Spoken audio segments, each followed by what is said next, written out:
কুন্তলী আৰক্ষীৰ পৰা ন্যায় নাপালে এটি দুখীয়া পৰিয়ালে ন্যায় বিচাৰি সংবাদ মাধ্যমৰ ওচৰত কাতৰ আহ্বান এগৰাকী মহিলাৰ বহুত হয়েছে তার ব্রেন্ডের অপারেশন পর্যন্ত হয়ে গেছে এই মাটি লৈ মারপিটটো লাগিছিল হয় মাটি লৈ মারপিট লাগিছিল তেই ইয়াতে নাছিল খেতিত গৈছিল কাম কৰিবলৈ তাৰপৰ আহি চাইছে এই লোকেৰ এনেকুৱা অবস্থা তাই মেডিকেলত লৈ যাওঁতে তাক মাৰি পেলাই থৈছিল আন মানুহ আনি দিছে মোৰ দুটো ল'ৰা ছোৱালী আছে মই এতিয়া কি কৰিম তোমালোকে পুলিশ আহিছিল নেকি আহিছিল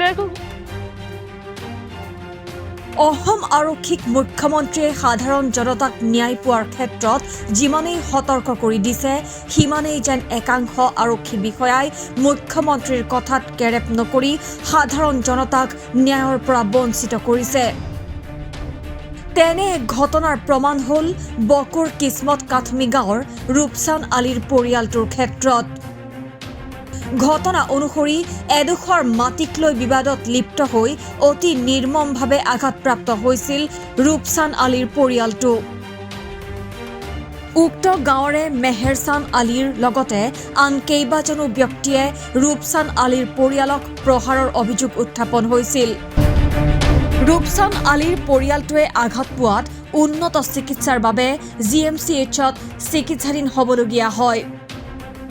দুৰ্ভগীয়া পৰিয়ালটোৱে ন্যায়ৰ আশাত বকুৰ কুন্তলী আৰক্ষী চকীত এখন এজাহাৰ দাখিল কৰিছিল যদিও এমাহ পাৰ হৈ যোৱাৰ পাছতো ন্যায় নোপোৱাৰ অভিযোগ উত্থাপন হৈছে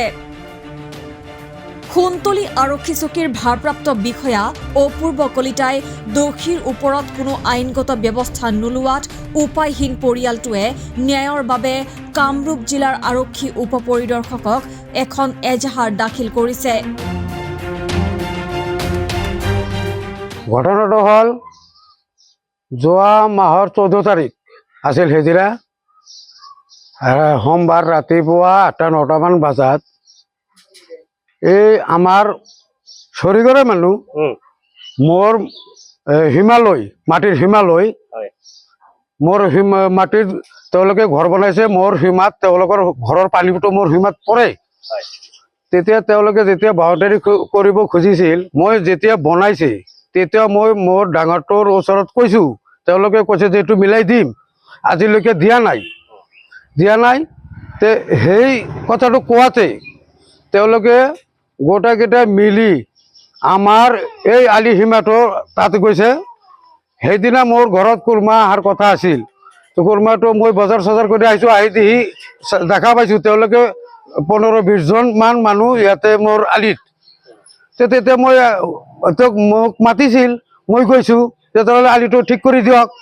আলিটো ঠিক কৰি দিয়াতে তেওঁলোকে গোটাইকেইটাই মোক দাউৰি ঘৰত আহি যে তোৰ মাজত তোৰ আলিটো ঠিক কৰি দিয়া নহ'ব তই গাদ্দাৰি কৰি থাকা এইখিনি কৈ মোক এই 1 নম্বৰে মোক ধৰিছিল এই মেহেৰচানৰ ল'ৰা ৰহিম আলী মেহেৰচান আলী আৱাল ৰবিয়াল হুছেইন শাহাবুদ্দিন লালচান আলী মিয়াচান আলী তারপরে হাবিজুল ইসলাম মারপিট করেছে গোটা মোর পুকুরিত পেলাই মোক দাও লাঠি বাহিরে যিখিনি পাৰিছে মই যেতিয়া পকাৰত পৰি গৈছো তো বাকি আৰু কি লৈ আহিছে এইটো মই নাজানো কিন্তু মই লাঠি আৰু পাইছো দাখিনি পাইছো দেখা পাইছো আপোনাৰ পৰিয়ালৰ কেইজনক মাৰিছে আমাৰ পৰিয়ালৰ গোটাখিনিকে মাৰিছে ল'ৰা কেইটাৰো মাৰিছে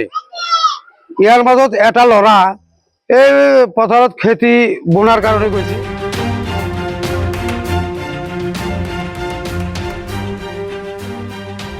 নিউজ ডেস্ক অসম স্পন্দন।